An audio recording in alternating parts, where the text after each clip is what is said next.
Welcome, ladies and gentlemen, to the Emergence of Jim Crow, an online professional development seminar sponsored by the Library of Congress's Teaching with Primary Sources program, An America in Class from the National Humanities Center. My name is Richard Schramm. I'm the Vice President for Education Programs at the Center, and I'll be moderating this evening's session. Before we get underway, I'd like to introduce the sponsors of the program. The Teaching with Primary Sources program is a program of the Library of Congress that helps educators get students engaged and excited and empowered through the use of primary resources. It provides online professional development programs like this one and face-to-face professional development programs throughout the country for educators that guides them in the using of digitized primary sources available from the library's website and other Library of Congress resources. The TPS program contributes to the quality of education by deepening content understanding and improving student literacy in our nation's schools. If you go to the TPS website, you will find there listed TPS programs throughout the country. They're excellent programs. They're for free, so please look for them and take advantage of them when you find them. The other sponsor of this evening's seminar is the National Humanities Center. We're located in Research Triangle Park, North Carolina. We're the country's only independent institute for advanced study in all branches of the humanities. That means that we're a private nonprofit organization. We're an institute for advanced study, and the main program we offer is a fellowship program that brings scholars from this country and abroad to the center to research and write on topics in history, literature and language studies, philosophy, criticism of the arts, that sort of thing. We opened in 1978. Since then, about 1,300 scholars have done research here, and as a result of that research, about 1,300 books have been published. Now, from that description, the place may sound like an ivory tower, and from these pictures, you can see it looks like an ivory tower, but the founders of the center didn't want it to be an ivory tower. They wanted it to connect with a wide array of audiences, and they were particularly interested in connecting with teachers. And we connect with teachers in a variety of ways, and you can find out how we do that by going to americainclass.org, and that will take you to this page. And from this page, you can gain access to all of the programs and resources the National Humanities Center offers for pre-collegiate teachers. Now, let me remind you that at the end of the seminar this evening, you can go to the Emergence of Jim Crow website, the website from which you obtain your readings, and there you will find a recording of the seminar along with the PowerPoint. We invite you to plunder the PowerPoint for your teaching. That's what it's there for. Feel free to use any of the material you see tonight. On this website, you will also see access to an evaluation. We ask you to please fill that out. You can do so online and shoot it to us. We pay attention to these. These are very important to us, and we try to improve our programming based on what you tell us. Once we receive your evaluation, we will email you a letter that you can submit to your local certifying authority to obtain whatever recertification credit your participation in this seminar warrants. Now, ladies and gentlemen, this is April 16th. 50 years ago today, Martin Luther King Jr. was thrown in jail in Birmingham, Alabama. And there he began Letter from Birmingham Jail, a document that is a milestone in the dismantling of the system that we are going to explore tonight. And in our exploration, we hope to achieve 5 goals. To define Jim Crow in a way that historicizes almost 100 years of U.S. history, to see Jim Crow as a series of economic, political, social, and cultural systems designed to maintain Southern whites' power, to understand Jim Crow as a series of evolving measures to meet political circumstances beginning at the end of the Civil War, to put the system of Southern white supremacy in national and global conversations, and finally, to measure the end of Jim Crow by dating the dismantling of its structures in the 1950s and 1960s. We are also going to support 2 of the resources you'll find from the Library of Congress. Our seminar tonight hopes to contextualize these resources and enable you to use them with confidence. The first is the Civil War and Reconstruction, 1861 to 1877, which you'll find in the American Memory Timeline, available through the Library of Congress. And finally, one of the library's primary resource sets for teachers and teaching, Jim Crow in America.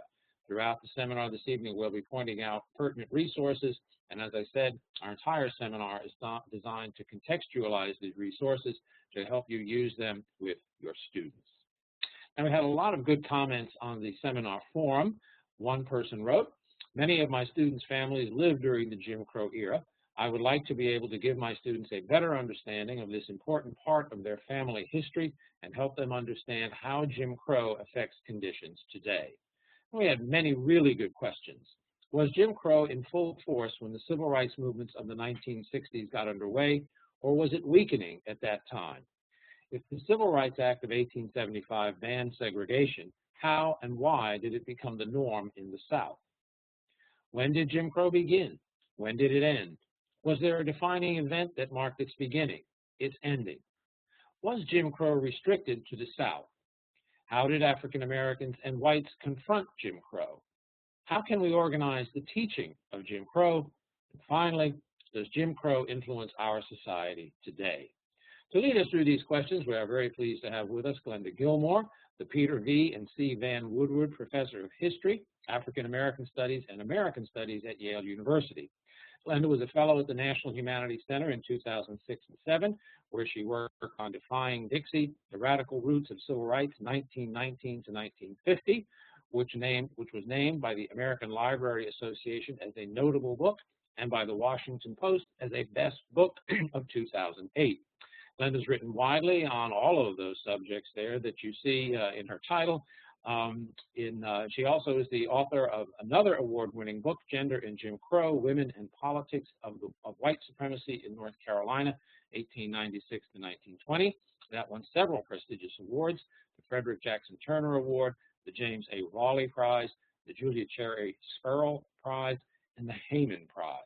So, Glenda, let me turn the program over to you. Let me find your name here, and then I will pass the baton to you. There you are. Okay, Glenda, if you could then move us to the next slide. And before we get underway, we had agreed to ask our participants to begin by posing a question to them. How do you folks teach Jim Crow in your classes today? Let's begin our discussion with that. And Glenda, with that now, I turn the program over to you. Great. I'm so happy to be here. I hope you can hear me well. Yes, I think we all can. Good. That's great. I know that when I taught high school history for 3 years before I went back and got a PhD, I had a very difficult time explaining Jim Crow as a systematic, organized,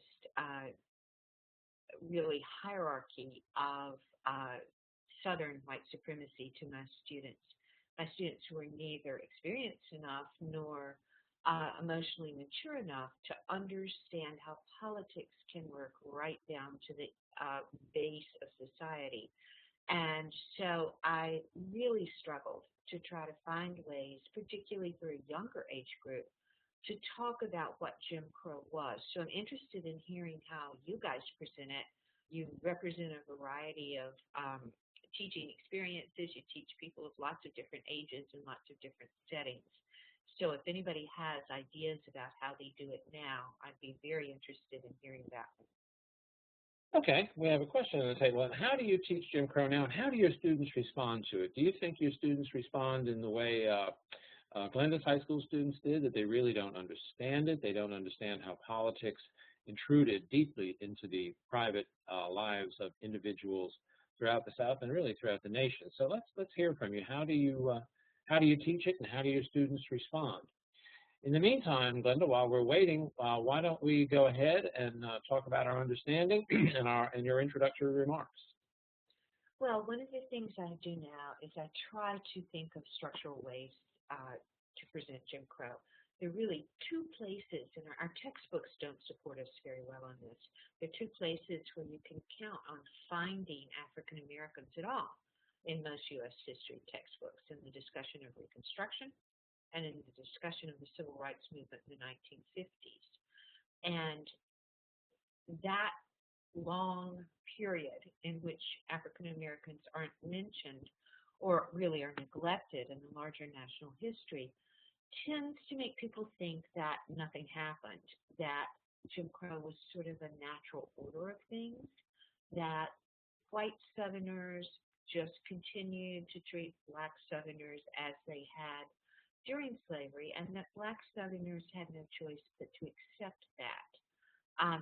That couldn't be really further from the truth. actually Jim Crow was hard work. White supremacy was very hard work. It had to be imagined, it had to be proposed, and it had to be instituted. So one way that I found really helpful to introduce the topic of Jim Crow is to talk about the problems, as white Southerners saw them, that they faced during early Reconstruction and thereafter. It's very important not to limit Jim Crow to a period that ends with the end of political Reconstruction in 1877, but to talk about how this is a system that took 50 years to perfect and that African Americans fought back at every turn. Okay, Glenda, we had some comments here about teaching of Jim Crow. One person writes, in 8th grade, students can't believe anything like Jim Crow ever happened in America in the 20th century. Another participant writes, my high school students are surprised that it was allowed to occur, that it occurred, got beyond me there, it occurred after the Civil War. One student suggested it seems like the South really won the war after all. If well, these go by fast here. Let me get back up here. If they were able to implement this system. Another teacher writes, I teach it as a five-headed hydra: segregation, sharecropping, disenfranchisement, lynching, violence, and racist propaganda. Another, I ask students to create presentations based on Library of Congress resources on 4 topics: lynching, the Plessy case, examples of black codes, Jim Crow, and contributions to African American, let's see, where out there? African Americans in the United States. I teach it as a social structure that was put in place to keep white Americans in power. I have my students recognize that the structure has been kept in place. Teach Jim Crow in the light of progressive reforms attempting to solve it. Following Reconstruction's demise and the erosion of the 14th and 15th Amendments in the South, we explore, though admittedly mostly through Northern eyes of Ida B. Wells and W.E.B. Du Bois, how they attempted to break the vicious cycle of Jim Crow. Another teacher writes, I usually go outside the textbook and use outside sources. And we've got so many comments here. I give examples of segregation laws in southern states and talk about lynching and Ida Wells Barnett's work and discuss living in the 50s and 60s and the discrimination I saw. Well, we may have some comments about personal experiences with Jim Crow this evening. I also stress the violence I saw during the period. I asked students to create political cartoons based on Jim Crow laws, tell them about segregation I viewed as a teacher and a citizen, and I discussed over the course of several units Reconstruction up through the 1960s using a variety of primary sources. So glad it sounds as if we have some very sophisticated presentations here among our participants. It really does. It's really great. One of the things that can give all of these are great ways to approach it. One of the things that can give sort of contextualization to these activities is to move chronologically and to think of it as one piece of the puzzle building on another. If African Americans had simply had to confront one thing at a time, they might have been able to really forge a better life. But indeed, as soon as they faced one system of white supremacy and thought up structures and struggles and strategies to get out of it, another was imposed. So it's kind of helpful to think of the labor question from about 1865 to 1977, the social situation in which segregation begins to be imposed and a variety of social organizations that are designed deliberately to keep the races apart so that they won't learn anything about one another, then to look at the period about 1890 to 1910 when these innovations, as the white supremacists would have seen them, are actually enshrined in political practice, and that requires, in the South, taking the right to vote away from black people. And then the last piece to be put in place were cultural materials that implied that Jim Crow was the natural order of things, that there had never been contestation between 1865 and 1910 or so. So breaking it down into those chronological pieces, I found, is helpful. I know you can't always spend that kind of contiguous time on these things, but you can bring in these sorts of chronological white supremacist structures at different points as you're moving through American history.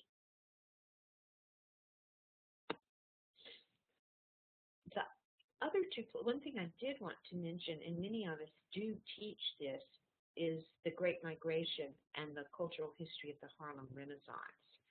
And the Great Migration is actually a response to Jim Crow, of course, as I'm sure you know, but bringing it in as a rational and logical sort of way to get away from white supremacy, but also to move north, get limited voting rights, and attack Southern white supremacy as expatriate Southerners is a good way to keep the Great Migration in the context of Jim Crow, as well as teaching the economic dimension of the Great Migration.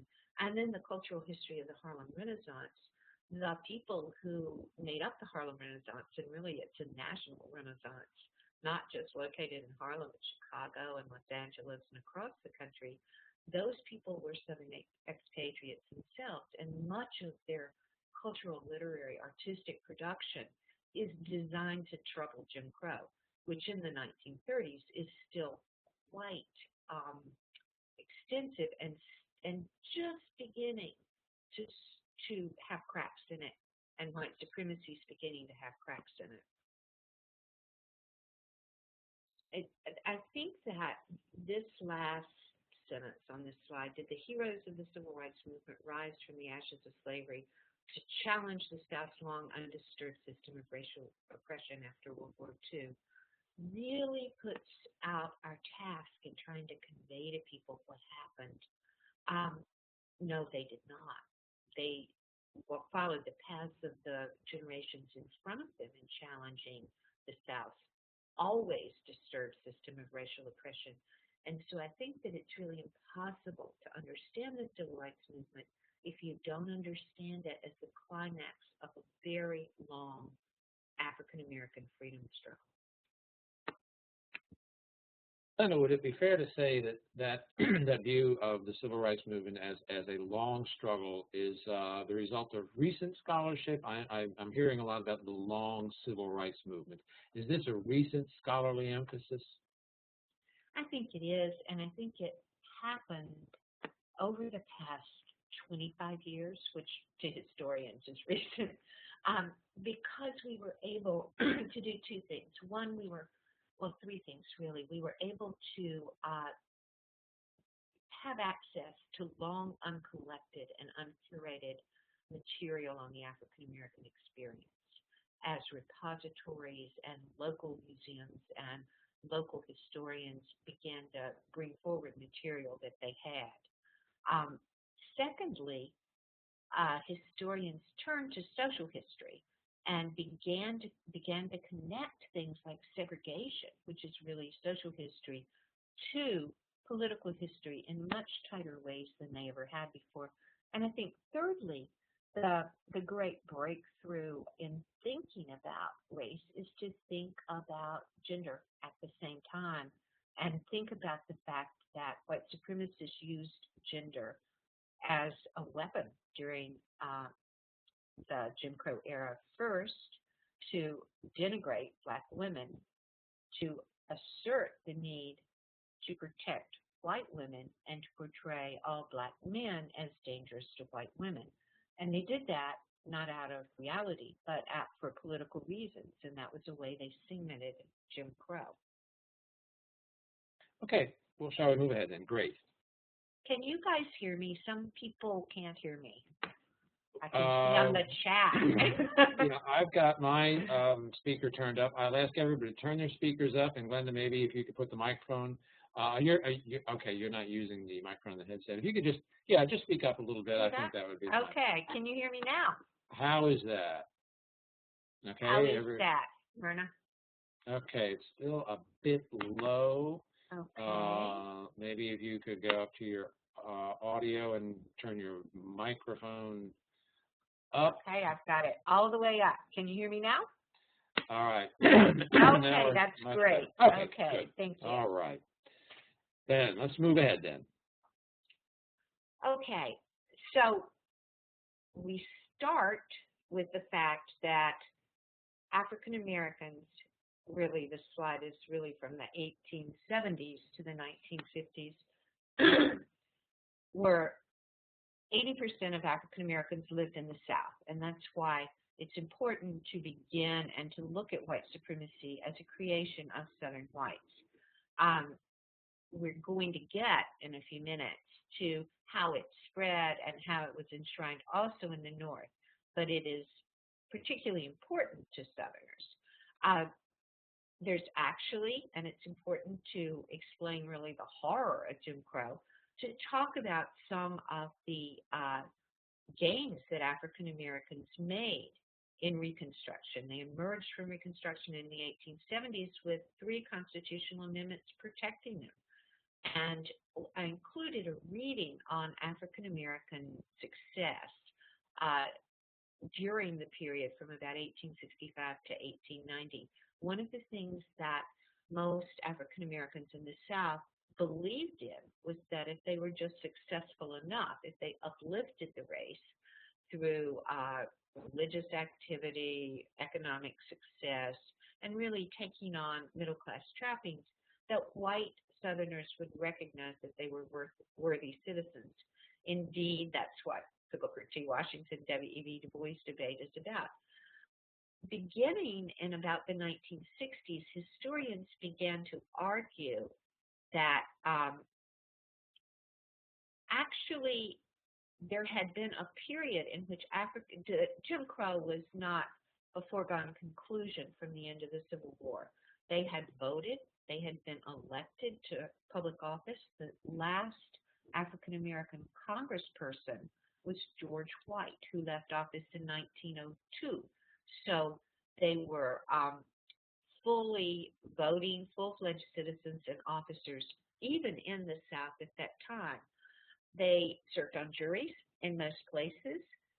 African American colleges spread up all around the South, and African American land ownership in the South increased at an amazing rate, from practically nothing during slavery to about 40% of African Americans owning land in 1900. Literacy also kept pace with it. One of the quotes that I found so interesting from this time is this quote on the slide at the bottom. One white man in Virginia commented, "Nobody here objects to sitting at political conventions with Negroes. Nobody objects to serving on juries with Negroes, etc., etc. They have a right to sit in both branches of the Virginia state legislature." But we go from that kind of quote to the fact that by 1908, very few African Americans were voting in the South at all, much less serving on juries or sitting in political conventions. So the question is, how do we get there? And we get there because Jim Crow had to be imposed. In some ways, the name of the seminar, The Emergence of Jim Crow, is really not right. It's really the imposition of Jim Crow, and it's done in a concerted manner over a long period of time. White leaders. Lenny, if I can just interrupt here, we have a really good question. If I can find my way back to it. We've had some things here in the chat. Okay. Do you think Jim Crow in the United States was similar to apartheid in South Africa? If so, how? And also, if white Southerners hated African Americans so much in the South, why didn't they advocate more vigorously for deportation of blacks to some other homeland instead of erecting apartheid-like laws and conditions in both the North and the South? If you want to, you could defer that until we get to labor, or if you want to address that now, you could. I'll address it. It's a great question. And I think it's important to have what I think the answer is to that question in mind. First of all, white Southerners did not support schemes that would have taken black Southerners out of the South because they depended on their labor. They had a system. The fourth point on this slide is they established a system of racialized capitalism so that the basest industrial jobs and most of the farm labor is done by African Americans. it's low paying, if paying at all. It involves a system of sharecropping, which we'll talk about later, which keeps blacks totally in debt from year to year. So white people can afford to sponsor Back to Africa programs. Garvey was a huge terror for white Southerners, nor can they do it in cities where they also depend on black labor. The question about apartheid is a really interesting one. Apartheid is imposed in South Africa in part, not totally, but in part based on Southern segregation. And by 1918, Southern segregation is seen as a model of racial management. One of the interesting things that you can do, someone mentioned the progressive era, that in some ways white Southerners saw the imposition, the perfection of Jim Crow as a progressive measure. And in fact, that's true. They think, particularly people who believe in eugenics, which is a rising arc from 1890 to 1930, they believe that they have solved the violence of Jim Crow toward that end, and that they have introduced a system of racial management that both provides labor and the limited opportunity for Southern African Americans to rise on their own side of the fence. The people who are involved in establishing apartheid have, through the Phelps-Stokes Fund and the Carnegie Fund, long studied Southern systems of racial management. And in fact, some of the black people, one of the black people who starts the African National Congress is a man from Raleigh, North Carolina, Max Yergin, who was a YMCA officer in South Africa. And so there's a lot of close links. There's a very different political context, and there's different timing. Apartheid comes after Jim Crow. And we had another question that I think relates to the labor issue that you just raised. If conditions were so bad in the South, why did African Americans not leave sooner than the early part of the 20th century, at the beginning of the Great Migration? What kept them in the South until the Great Migration? That's a really good idea. Part of, part of the answer to that is that there's reason to believe that things are getting better.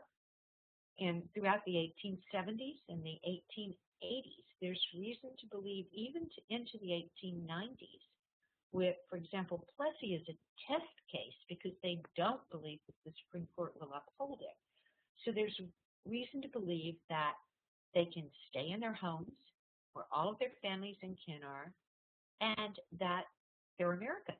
They have lots of federal legal protection. One of the things that I talk about in Gender and Jim Crow is that we sometimes forget what's the past to us was the future to our the people we're writing about, the people we're studying. And what we lose by telling the story that way is what made our subject's life worth living, and that's hope.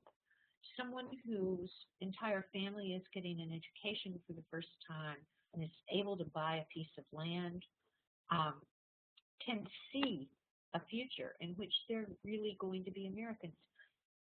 This introducing hope, introducing the idea that African Americans are not deluded. They actually think that they can make a home for themselves in the South, makes the imposition of white supremacy all the more horrific. And it also means that white Southerners had to counter every instance of African American progress with another kind, yet another trick, yet another movement out of the Jim Crow bag of tricks. The other thing I would say to the question about the Great Migration is the Great Migration does begin in earnest around World War I. There are many migrations before that, and the first time I find people in the sources debating, black people debating whether they should move north or stay, is in the 1880s, when there's a huge movement to move both to the west and to the north, and even to Canada. So migration occurs the entire period. It reaches a crescendo just before and during World War I when people get jobs. And the first people who left are people who are college educated. So it's not only the Great Migration, it's also a sort of brain drain over time. And it's the largest peacetime migration of any group of people in the history of the world. Right. And I think you just answered one of the questions that's come up here.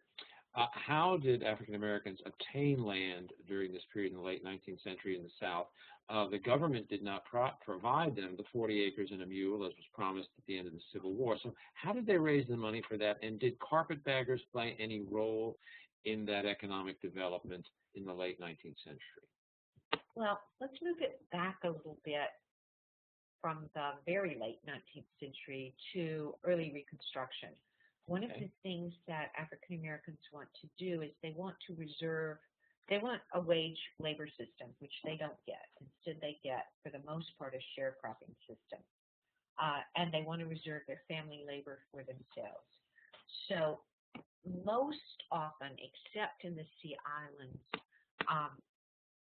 people did not benefit from the mythical but never enacted 40 acres and a mule. In the Sea Islands, the people who did take over land that formerly belonged to white planters didn't have titles for their land. And when I taught in the Sea Islands in the 1970s, those people were being displaced by developments like Hilton Head from their land because they didn't have titles. So the way that people got land was they had gardens, they farmed, they bought land. It is a period from 1870 to 1900 that southern cities and towns are growing really quickly. And they're growing because a lot of white people are leaving farms and moving to town. One of the things you should keep in mind when you look at Black land growth over the late 19th, land ownership over the late 19th century is oftentimes this is land that's worn out, that white Southerners want to leave, and so they're willing to sell it to Black Southerners, which often has the repercussion of getting the Black Southerner lynched. At the same time, there's one other group we should think about, and that is African Americans who were tradespeople in slavery, and they have skills that pay them wages. They also move to towns. There's an immigration of African Americans from the north, even from Canada, and those people come a little bit better equipped and are often school teachers, and then the school teachers' families are able to get an economic foothold. I'm not trying to portray these people by any means as being wealthy or having, expendable income or something like that. But families pulling together did make a way for themselves out of no way. Glenda, we have a question in the chat here about racial hatred, and I want to come back to that. We're going to have to move on, but before we do, a lot of discussion has gone on in the chat about comparing discrimination in the North and in the South. We all know that there was racial discrimination at this time in the North. How did the situation in the North differ from the Jim Crow situation in the South? The North is also not monolithic. The situation was very different in Boston than it would have been in rural Indiana.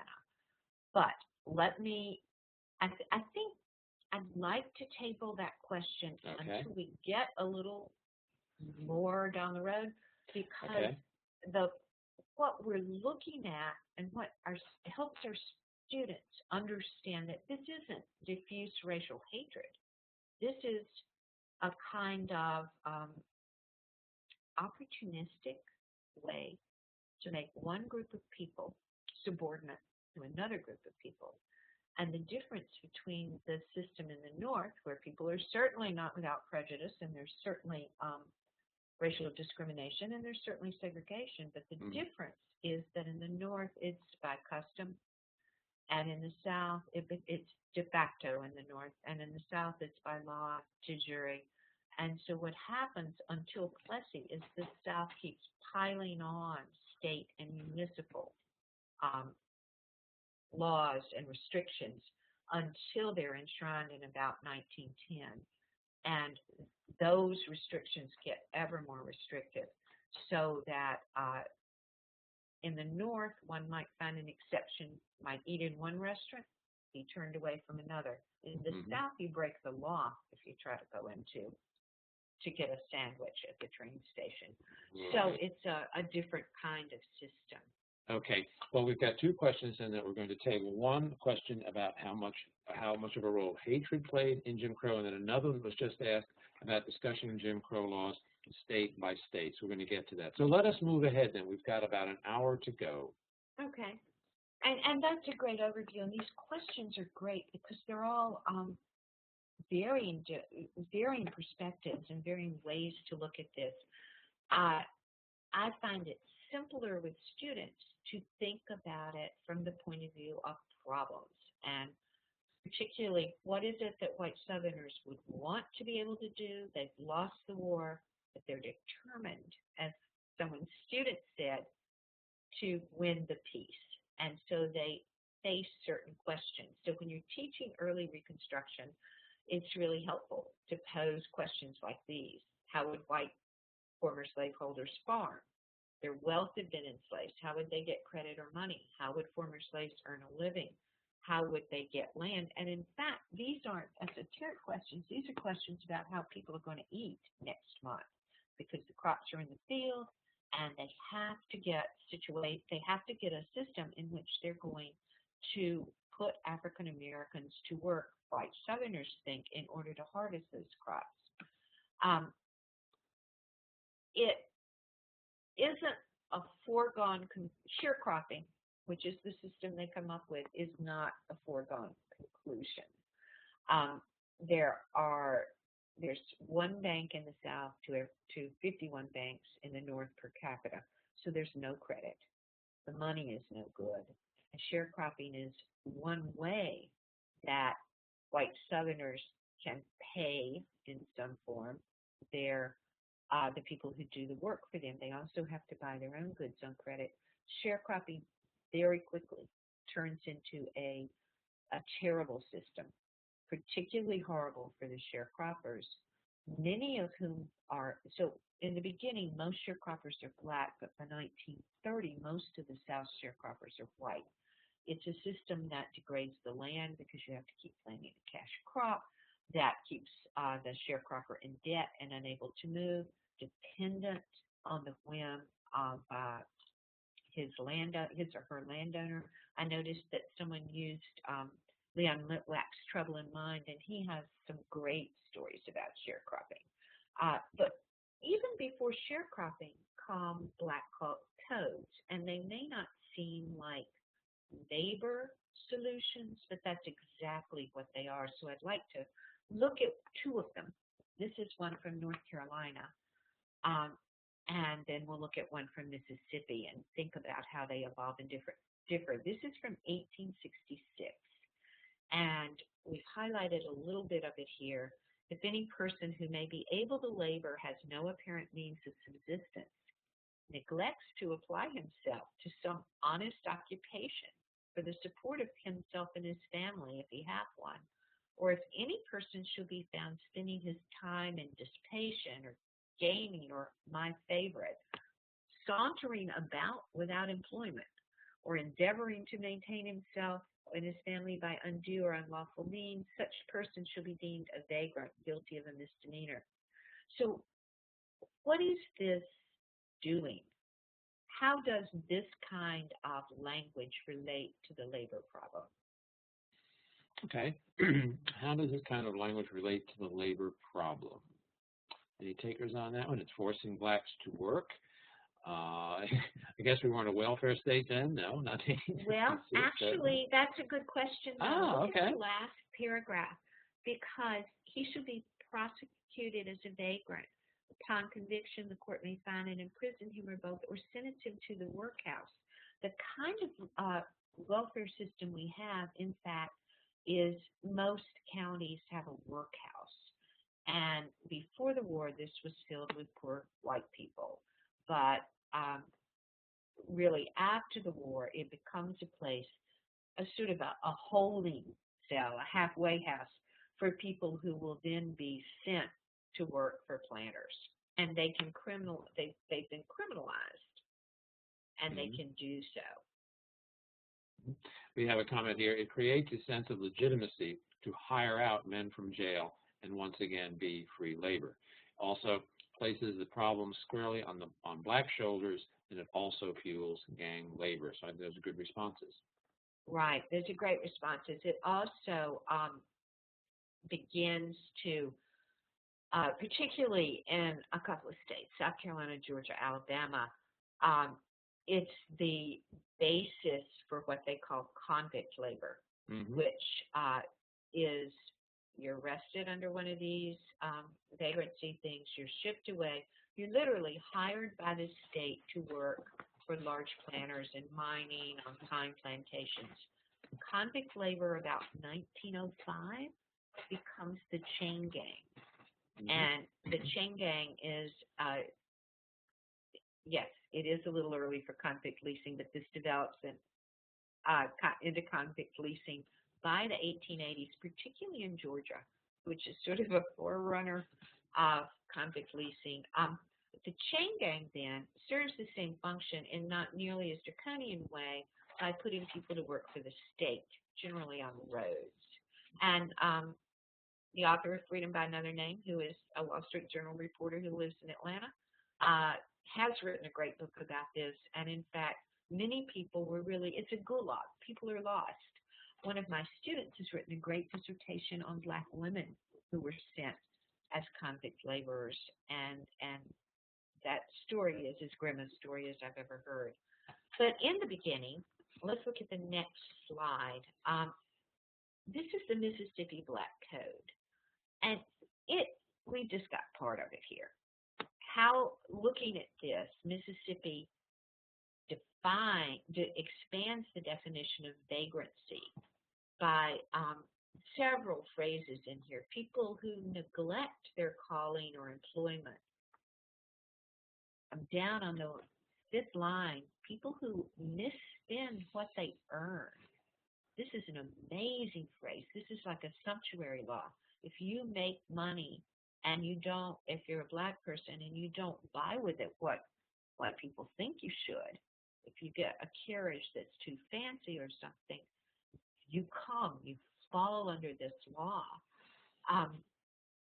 And so they can be considered vagrants, and then they are fined $100. $100 is, in a cash poor society at the time, really an impossible fine to pay. I want you to read this one, particularly the part we have in red, and tell me what you think is going on here. That all freedmen, free Negroes, mulattoes in this state over the age of 18 years found on the second Monday in January 1866 or thereafter with no lawful employment or business, or found unlawfully assembling themselves together either in the day or the night time. And then here comes some new stuff, all white persons still assembling with freedmen, free Negroes or mulattoes, usually associating with freedmen, free Negroes or mulattoes, on terms of equality, or living in adultery or fornication with a freedwoman, free Negro or mulatto, shall be deemed vagrants. What is going on here?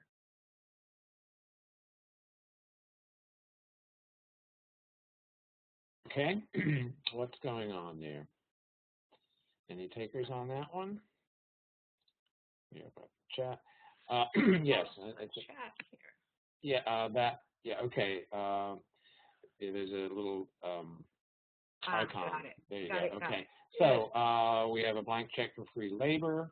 Stay out of the public eye or be deemed a vagrant. Mississippi wasn't technically back in the Union yet. I think it formally just recently came back, literally. Why would they have been allowed to do this? Whites are being warned not to associate with blacks. Segregation is being promoted, controlling the possibility of organizing. All of these things are in that law, Glenda. What else is promoting that whites need to fear, promoting that whites needed to fear blacks? Yeah, there is that suggestion, I suppose. Right, warned, as is, let's see, right, the people are warned, as in they're being told to do this or bad things will happen to them, undermining a biracial Republican Party. So, Glenda, what do you make of these responses?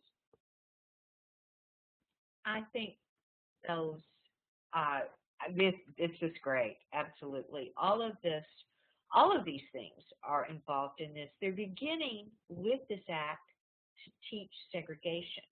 They are particularly not going to, so white persons assembling with freedmen, well, that is the very definition of the Republican Party in the South. The idea that they don't, so they're trying to outlaw the very idea of interracial liaisons or marriage as well. They're trying to criminalize interracial unions, which actually were not illegal in the South. In Wilmington, North Carolina in 1898, Republican coalition takes, in 1896, the Republican coalition is elected to the town government, and 2 elected officials are white men who have black wives. So they're beginning to sort of bring gender in, and also they see poor white people, Northern Republicans, as dangerous. It's dangerous to the system of segregation. Someone up earlier on my chat, which is out of my view now, said, well, who are the people who are doing this? Are they elite white people? Are they regular middle-class white people? You've got to remember the middle class is just forming in the South. For the most part, the people who are implementing these laws are elite white people. How does Mississippi get away with it when Reconstruction is not over? Many of these black codes are outlawed. They're outlawed by Reconstruction governments once they've passed and the government is then changed, or by the Freedmen's Bureau, or by Congress in some cases, as we'll see as we get a little bit farther along. Nonetheless, if you've got a system where everybody has to show up on some day in January to prove that they have a job, you've already seized social control. You've already both instilled fear and created a system whereby people expect that black people have to account for themselves. Yeah, a point you made just a moment ago about federal government, that relates to one of the questions we had earlier. To what extent does lack of federal action promote the imposition of Jim Crow? You know, that's a really interesting timeline. Yes, federal law is above state law, but let's talk about the practicality of enforcing federal law. Many of you teach presidential Reconstruction, congressional Reconstruction, etc. And most of the features of Reconstruction are designed around trying to rehabilitate the South so that it can come back into the Union in some ways. New state constitutions, excuse me, have to be written and approved that outlaw just the sort of thing that we're looking at here, and that guarantee at least a modicum of equality for, at least equality of opportunity for black citizens and voting, etc. We've passed federal amendments. On the ground, that's a very difficult thing to enforce. Someone says, same year as the birth of the KKK. Absolutely. The way that the federal government, which never has a huge presence in day-to-day activities, is undermined is through extralegal violence. Now, there's a series of congressional hearings about KKK violence in the South that are extremely poignant, that are great primary sources to use, where some black Southerners who have been abused, whose relatives have been murdered, who have been raped come and testify before Congress as to what's going on. But it is still extremely difficult to stop it. The North, it is important to convey, is losing its appetite for this sort of thing. In the beginning, when the black codes are passed, they can overturn them. But by about 1880, we're going to see a big change. Before I leave this, I want to just point out on this slide one of the saddest things that, one of the saddest solutions, and that is they can also really apprentice people, children who are orphans or whose parent or parents have not the means or who refuse to provide for and support said minors. The probate court can indenture these people to white planters.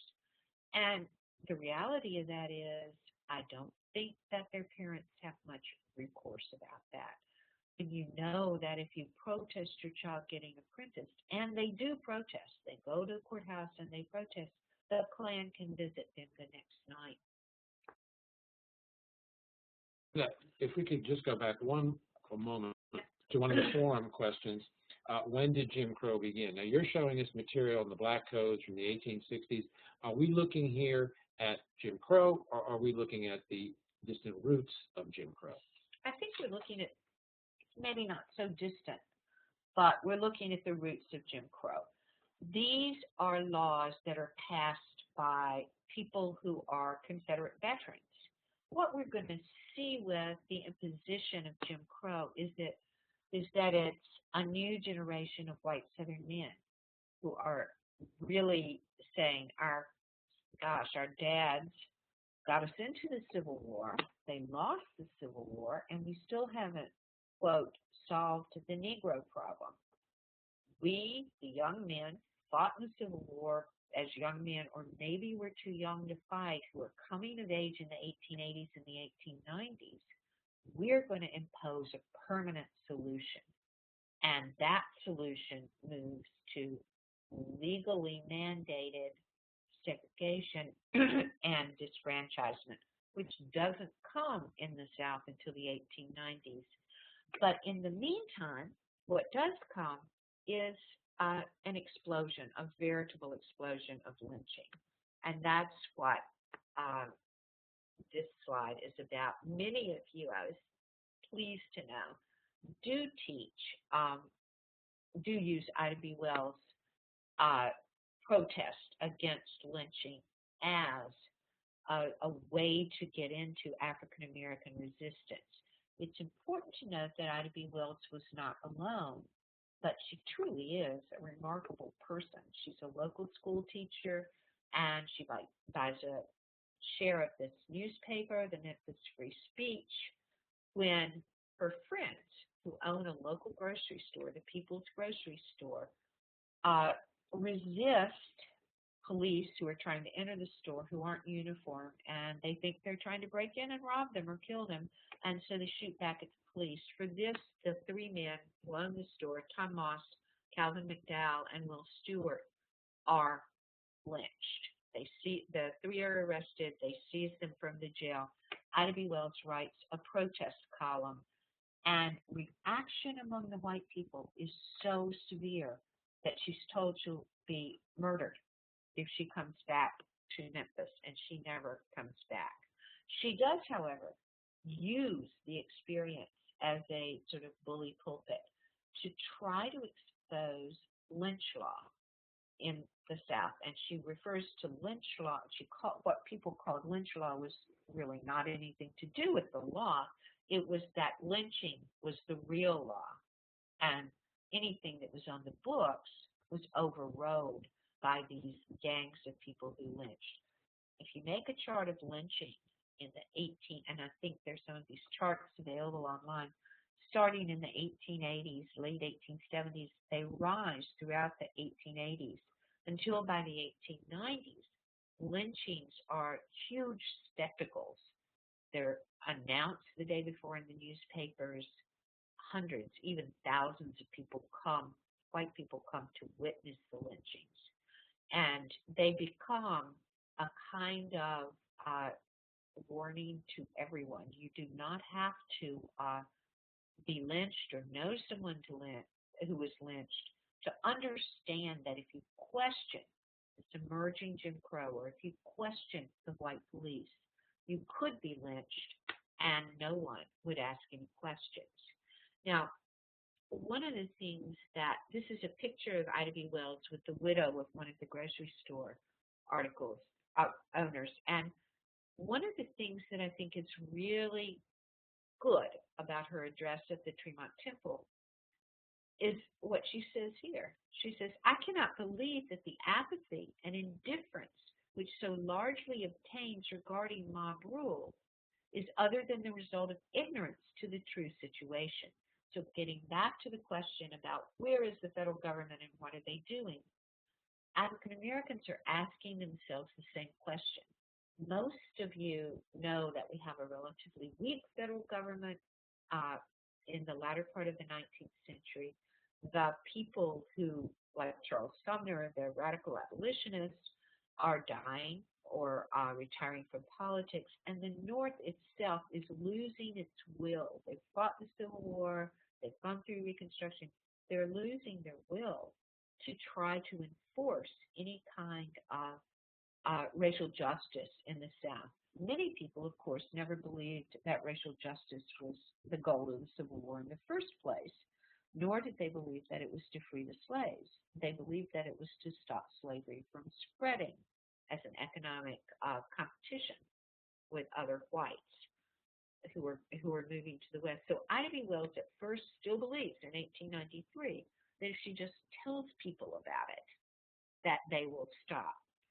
But this is the end of the speech, the part that's highlighted in red, and I want to use it to talk a little bit about how lynching becomes tied to rape. Ida Wells says the operations of the law do not dispose of Negroes fast enough, that is, for the Southerners. Lynching bees are the favorite pastime in the South. But listen to this. As excuse for the same, a new cry, as false as it is foul, is raised in an effort to blast race character, a cry which is proclaimed to the world that virtue and innocence are violated by African Americans, who must be killed like wild beasts to protect womanhood and childhood.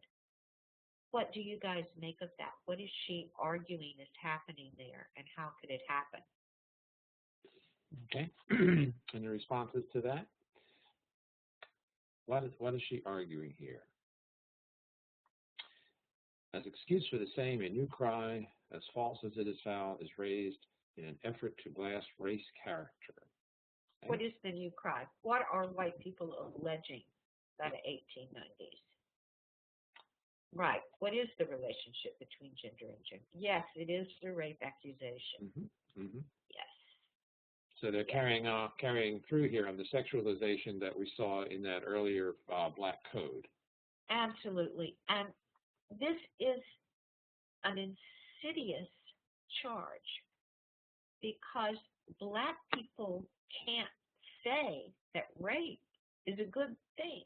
And they have to say that, and they have no means to say when a farmer kills his sharecropper, they can't prove that the white farmer didn't kill the sharecropper because the sharecropper threatened the farmer's wife. This becomes what we call the myth of the black beast rapist.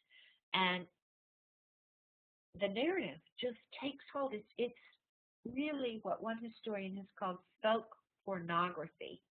It dehumanizes blacks. It argues, as it catches on, that all black men want white women. And it argues that because they say black women are debased and that the white woman, they want purity. And so the rape accusations prove extremely difficult for African Americans to counter. Many African American ministers say, well, of course we want justice for rapists, But we don't want lynch law, and we have to fight the fact that people are using alleged rape as an excuse to lynch people when that wasn't the situation at all. And that does put the popularity of Birth of a Nation into perspective. The person who wrote The Klansman and the Leopard Spots, Thomas Dixon, was a North Carolinian who was incredibly excited and enamored of the North Carolina white supremacy campaign, which occurs in 1898. We're going to look at it in just a few minutes. And it is based on an argument of home protection.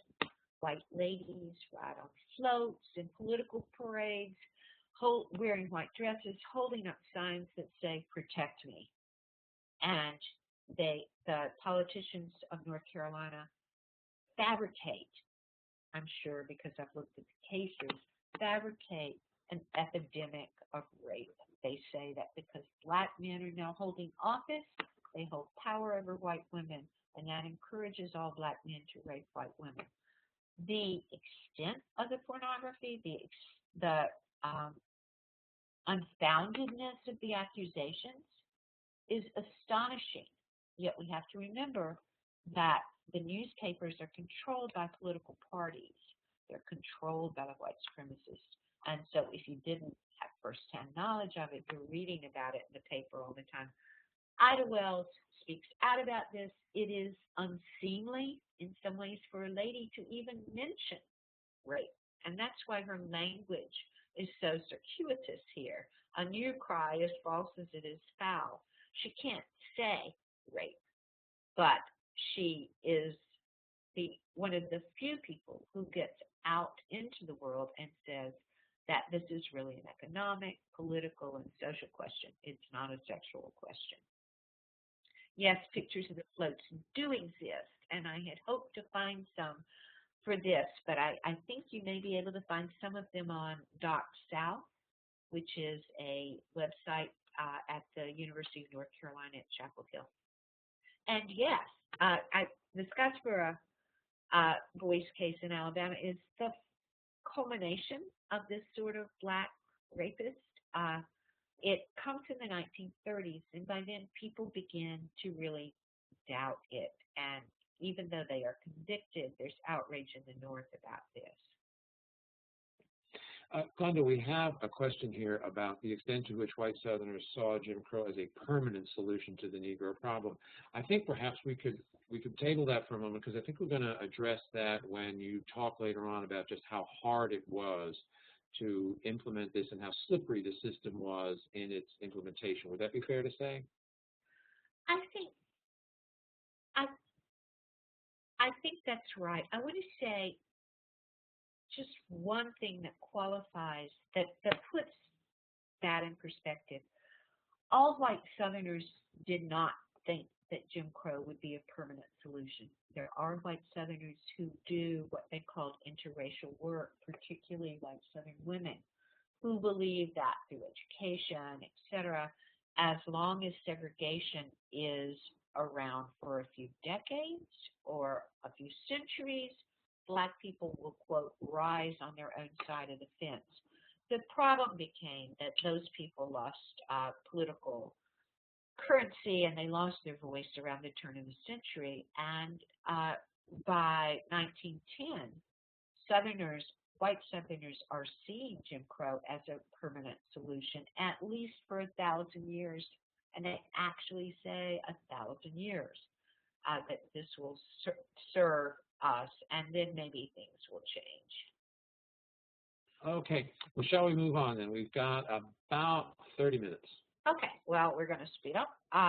So we have an economic system, just to review, that an economic crisis that is solved by the subjugation of black labor. That's solved through black codes, and it is a matter of enforcing, after the black codes are illegal, enforcing that kind of labor system through terror. That's the only word for it. Now, the other problem is that black people are actually making progress. the white Southerners are often talk about town Negroes wearing glasses as just the worst kind of black person you could have. So what they're trying to do is they're trying to separate the races with daily reminders of inferiority and prevent really the growth of a black middle class. If there's a black middle class, if some blacks are rising, if some blacks are prosperous, they're more likely to be lynched or run out of town because they're symbols that of proof that blacks are not inferior. And so segregation is not something, segregation's really, really hard work. And it's not something that comes immediately after the Civil War. Where it generally does come, for the most part, immediately after the Civil War, begins in education. There's only one Southern white university, pre-existing white university, that is desegregated, and that's the University of South Carolina. Black schools are set up all over the South, and there are plenty of black high schools and colleges, but black school systems are separate. That is so much work. Obviously, you have to have, in an impoverished South, you have to have a black school system and a white school system in order to maintain segregation. In North Carolina, the white superintendent of public instruction said we shouldn't even have public schools. This would be a problem because if we support public schools, black people will come to them. So basically, you can talk about it as kind of a slow stain. That's custom and law. And it begins in education, moves to facilities such as restaurants, and ultimately to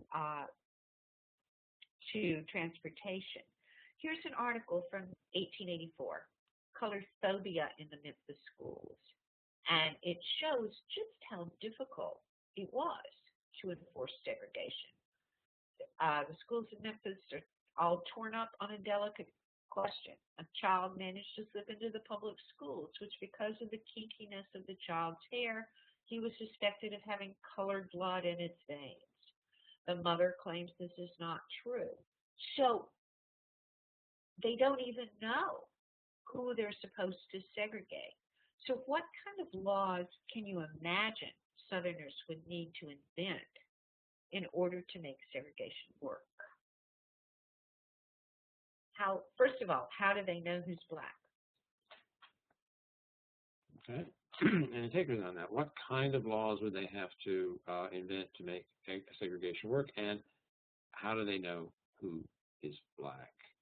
Well, if I could address that second question, I mean, they're going to have to invent all kinds of laws. I mean, governing everything, because the blacks and whites lived very close together in the South, and their lives were so intertwined. I was thinking about this today. How do you separate, people when they're cooking your food in the back of the restaurant and you're eating out in the front? But let's get on to the questions that the responses folks are giving here. Let me see. Something akin to testing used in the 1930s in Germany for the determination of who's black and who's white, the one-drop rule. Would they be more contented about the error of excluding a white child or including a black child? Good question. Let's see. Okay. What else do we have? Yeah, they're great. Are there experts who examine the kids? And so on. So how would you respond to those answers, Linda? Okay. I think that, first of all, they would be they are always more concerned about including a black child. And they have to make laws that there are no birth certificates. We don't get birth certificates in the South till about 1912, 1915.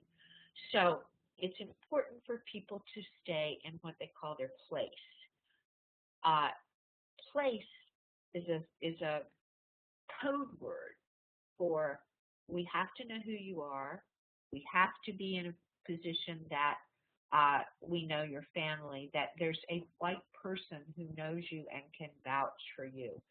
And it means that black people who are sort of unmoored from that community, as awful as their community might be, are even more vulnerable than people who aren't. As far as what kind of laws white Southerners had to make, they had to make laws about everything.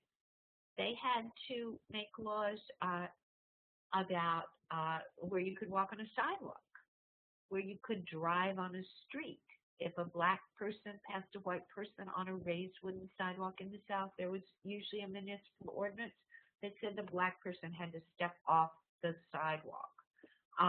They had to, it evolved to the point, as we'll see in just a minute, that they have to make one-drop rules, as one of the participants mentioned, so that it can, if it can be proven that any of your ancestors were African American, then you will have, then you are legally black.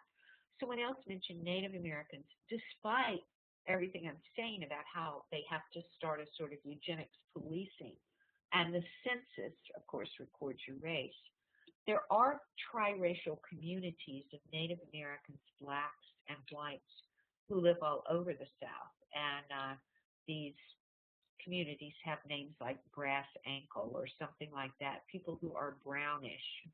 And it's a matter of they live generally in isolation. In one county in North Carolina, they had to have 4 school systems, one for the whites, one for the blacks, one for the Lumbee Indians, and one for a group of triracial people who were called the Smileys. Their last name was Smiley. So, despite all this, it's all going downhill. Things are getting institutionalized in state municipal laws. The federal government acts in 1875, and it passes the Civil Rights Act of 1875. Someone mentioned in one of the original questions about the lesson, how could the federal government, how could this happen when there is an 1875 Civil Rights Act to prohibit it? And you'll see in the red highlighting, all persons within the United States entitled to full and equal enjoyment of accommodations, advantages, facilities, privileges of inns, public conveyances on land or water, theaters, all places of public amusement, regardless of race or color, any previous condition of servitude. So I think that this is a great piece of legislation to get your students talking about the power of law and the fact that 100 years later we had to pass the 1965 Civil Rights Act that almost mirrors the language of the 1875 Civil Rights Act. And it's at this kind of moment that it did overturn it in 1883, but it's at this kind of moment that your students can learn that progress it's not always linear. Things aren't always progressive. We start here, and then we are going to end up in a worse place than we began. Why wasn't it effective? One reason, as someone says on the chat, which I'm looking at, is the Supreme Court overturned it in 1883, which is absolutely true. Congress passes laws, the Supreme Court rules on them. But another reason, which someone else mentioned here, and it's another sort of problem in the long arc of federal power, there was no enforcement mechanism in the Civil Rights Act. And without an enforcement mechanism, the federal government does not intervene in any cases in the South. Does anyone know the first time that the federal government actually takes action on the ground to enforce any civil right in the United States? Anyone take that? I have a guess. 1957 Little Rock. Woohoo! There you go. That's what's so shocking about Little Rock. Yeah. He sends the troops. And that's why white Southerners appear to be, yes, Eisenhower and the Little Rock Nine, that's why white Southerners appear to be so astonished, because regardless of whatever law the federal government has passed, they have never enforced it. So, in 1883, the Supreme Court basically licenses segregation.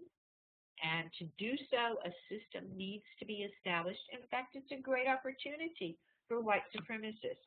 And this leads to the establishment of Jim Crow cars and transportation, which are the single most obnoxious symbol of segregation to Black people.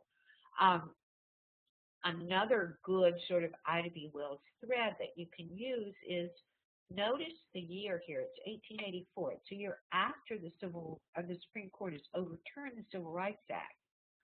But the court, Ida B. Wells, buys a ticket, like anyone else, a first-class ticket, and it then is sent to the smoker's car. She's thrown off the train because she protests.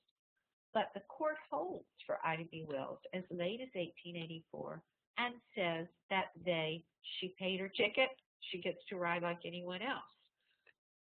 And it's important to use this sort of thing to show that segregation is always a fight. It's never truly established as the order of things, yet it strengthens. It gets stronger and stronger. Here, again, look at the date. This is the first time that this railroad, the Wilmington Messenger, the Wilmington Seacoast Railroad, has put a Jim Crow car on. So before that, the races weren't separated. Segregation is gradual, and it takes a great deal of time and effort to make it work. This poem, I think, brings out the question, could a Black woman slightly more safely challenge the status quo? I argue that in Gender and Jim Crow, but Black women are lynched as well as Black men. Black women they often try to challenge the status quo. Occasionally, like Ida Wells, they succeed. They have to be extremely careful. They often have a few white women as allies, perhaps in a temperance movement or something like that. But they are less, when a Black woman protests segregation, it's more difficult for her to be accused of being a Black rapist, obviously, than it is a Black man. This is a poem from the Richmond Planet, 1900. Jim Crow has just come to Virginia, and it was written by a man who is a minister. He says, "This too is done to crush me. Southern Christians insist it is just and right. We're singled out from others, a mark for shafts of scorn. This insult almost kills me. Why does the Jim Crow car so upset African Americans? Do you know how a Jim Crow car looks? What it is? Anyone know what it looks like? You know what it is? Separate car trained for African Americans. What does it look like? And why would this be so particular? It's a step backwards for the race. Jim Crow cars represent such hypocrisy on the part of whites. It was with the luggage and smoking cars. It was filthy and nasty. Yes. Those are true. And guess who's smoking? White men. Yep, That's where white men go to smoke. They're never equally furnished. Of course, that's all true. But what happens is Black men can't protect Black women. They're subject to the insults of white men who have come there to smoke. And also, of course, it's the first car behind the engine. So it's always going to be filthy because it's getting all the soot from the engine. So it's a actual performance of white supremacy and Black inferiority. And middle-class Black people can do a lot of things to protect themselves from having to have segregation thrown in their face. They can decide not to go to a public accommodation, but they have to travel, and that's why they are forced to do it, and why it is so grating to them. Separate waiting rooms. This is 1906. And at this point, they had not designed train stations to have white waiting rooms and black waiting rooms. They just put up partitions. So now white people are suing to say that the railroad companies have to literally rebuild the railroad stations. All of this takes money. All of this is hard work. Homer Plessy, who is 1/8 white, as someone mentioned earlier, is the perfect test case for this. He's not randomly selected. It's not a mistake. He gets on the segregated white streetcar in New Orleans, and he's well known, and they know that he's black. So he wouldn't have a consortium of concerned black citizens in New Orleans brought the lawsuit. They wouldn't have done that unless they thought they were going to win. They are astonished when they lose. And this is a great quote to use because it is Justice Harlan's dissent in Plessy v. Ferguson.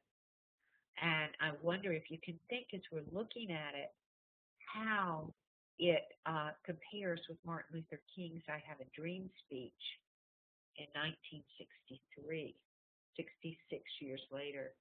In the view of the Constitution and the eyes of the law, there is in this country no superior, dominant, ruling class of citizens. There is no caste here. Our Constitution is colorblind and neither knows nor tolerates classes among citizens.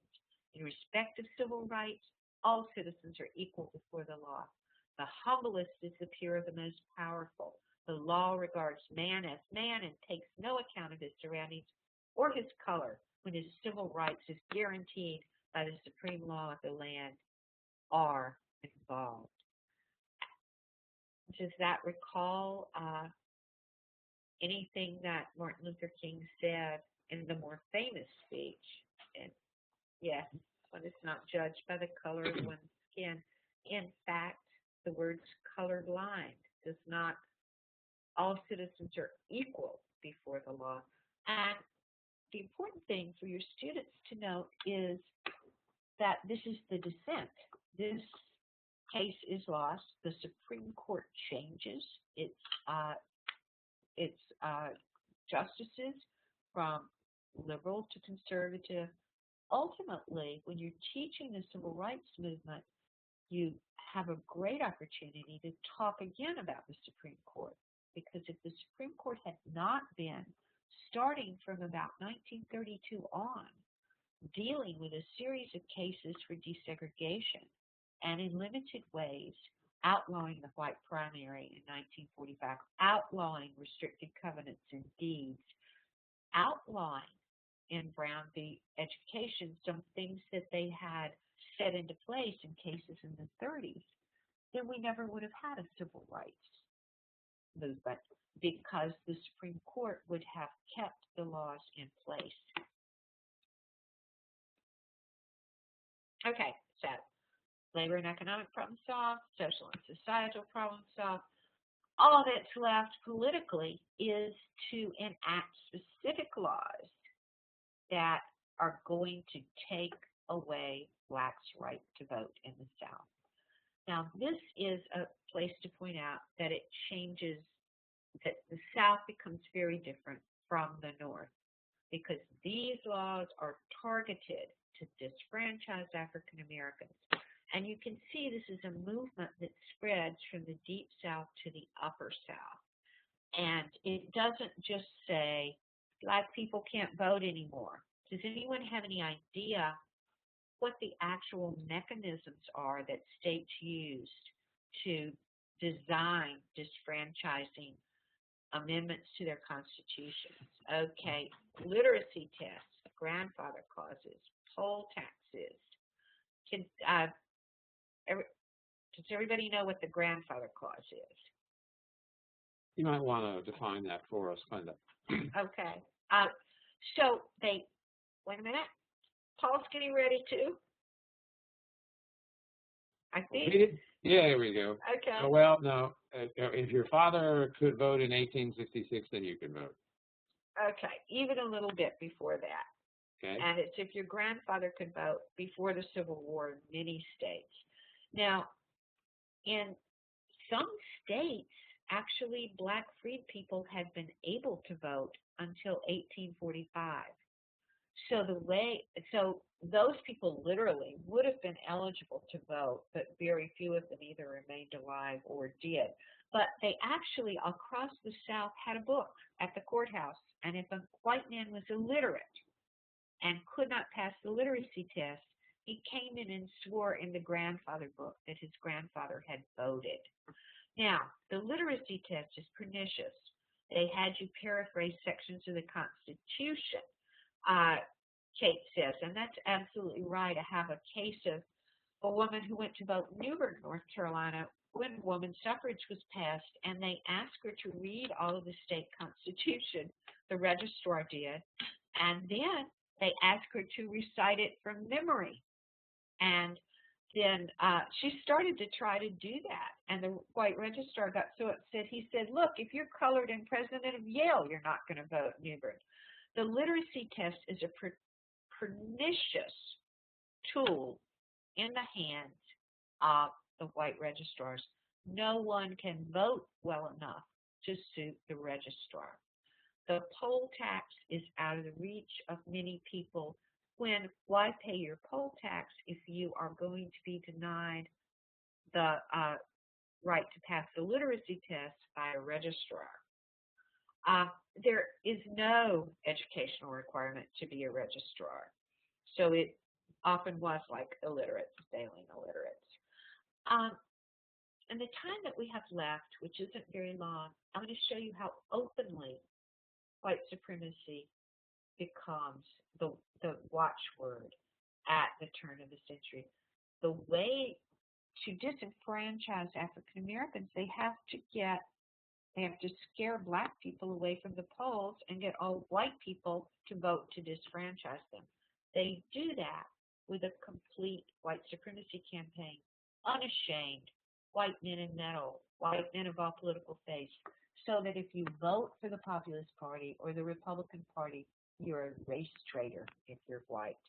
They back it up openly with a rape scare that is supposed to make all white men who love their wives and daughters and revere their mothers come together at the polls. Did African Americans fight back? Yes, they did.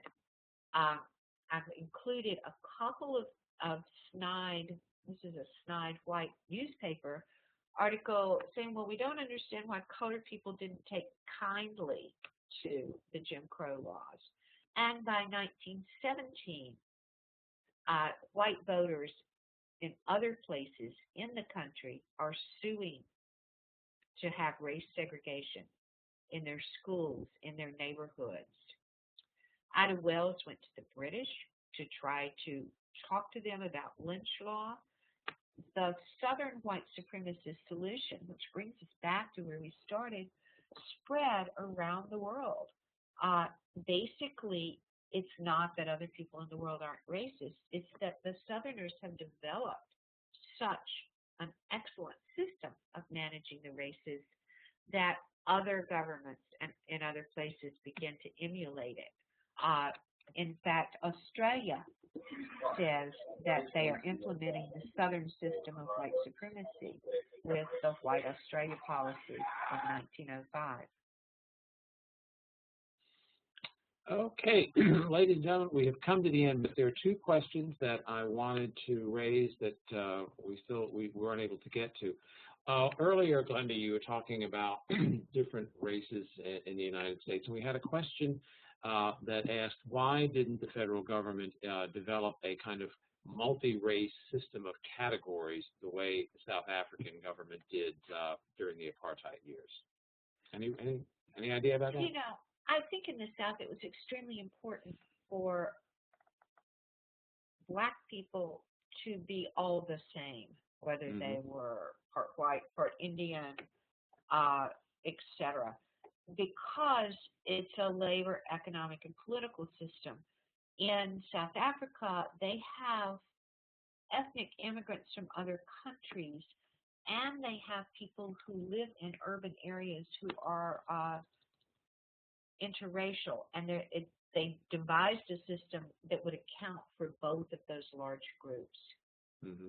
Mm-hmm. Okay. And another question here, given the reaction to the northern migration in the early 20th century, why didn't the North impose Jim Crow laws as the South did? Or Well, did they? I think that a lot of northern cities tried. They have residential segregation by deed covenants. So the cases that brought down the deed residential segregation were northern and midwestern cases. Mm-hmm. They do begin passing municipal ordinances, and in fact, neighborhood migration patterns, suburbanization, really segregates schools in most places. Mm-hmm. Redlining is certainly there is certainly something that happens. It happens later, shortly after World War II, with federal loans for housing. And another question here, what kind of role did Northern industrialists play after Booker T. Washington's speech in supporting and maintaining Jim Crow? That's a huge, so not only Northern industrialists who are in charge, but Northern white labor unions want to reserve jobs for white workers. The AFL did not have any integrated chapters. They did have a couple of affiliated black unions until after World War II. Right. The CIO did. So the coming of the CIO in the 1930s is a loosening up of labor's segregation policies. Mm-hmm. Northern industrialists who have investments in the South certainly don't want to shake up the status quo, because when you have black people working in maybe the lowest 4 or 5 job categories in your factory, the outside work, the cleanup work, then you can start whites at a lower rate in the entry-level jobs that they have. There are a million things that aren't segregated in the North. For example, athletic teams. Right. But there is and grows to be a strong culture of separation and segregation. Okay, we have 2 final questions here that are related. If African Americans were aligned with the Republicans throughout the late 19th century and the early 20th century, why did they switch allegiance in the 1930s? And then a final question for the evening, what role did the Great Depression play in the rights and equality of blacks? Great questions. African Americans say that the party of Lincoln, the Republican Party, Frederick Douglass said the Republican Party is the ship, all else is the sea. And African Americans continually, for the most part, voted Republican until the late 1920s. Some people have argued that they vote Republican on linking these 2 questions until the 1936 federal election, because FDR has given poor black people advantages with the New Deal. The out-migration from the Republican Party actually starts among black urban Northerners in the late 1920s, when they realize that if they're in Democratic working class wards, they can have more political power by voting Democratic. And they begin to do that, and they begin to switch parties. Of course, the huge change nationwide comes with the New Deal. Most blacks in most elections in the South are not voting at all, certainly not in presidential elections. They're voting in a few municipal elections. The Republican Party in the South purges itself of blacks by 1908 because they can't vote anymore, and black people start their own parallel Republican Party conventions and organizations called the Black and Tans. Okay. Well, ladies and gentlemen, I hope we've answered all of your questions. Please continue to use the seminar forum. We will monitor it till May 10th, and we'll pass questions along to Glenda, and we'll get back to you on that. Let me just thank you, Glenda, for a wonderful seminar. I learned a lot, and I think our participants did too. Thank you very much. Well, I learned so much, and I wish we were all in the same room because I want to talk to these people. What great comments. Yeah, and it was really, I thought the comments would be distracting, but they were just really great. So it was wonderful to be with you. Thank you. And I want to thank all of our participants this evening for those great comments and for this energetic and intelligent and enthusiastic participation. Please check our Fall 2013 seminar schedule. You'll find that at americainclass.org, and look there. There'll be some additional TPS seminars. In the meantime, ladies and gentlemen, please remember to submit your evaluations. I thank you once again. Good evening.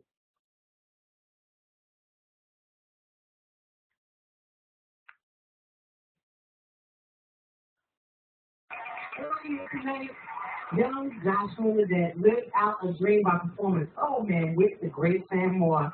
Now he pays tribute to another great artist who represents his own style of Memphis soul. Performing Percy Sledges when a man loves a woman. Please welcome Joshua Leggett.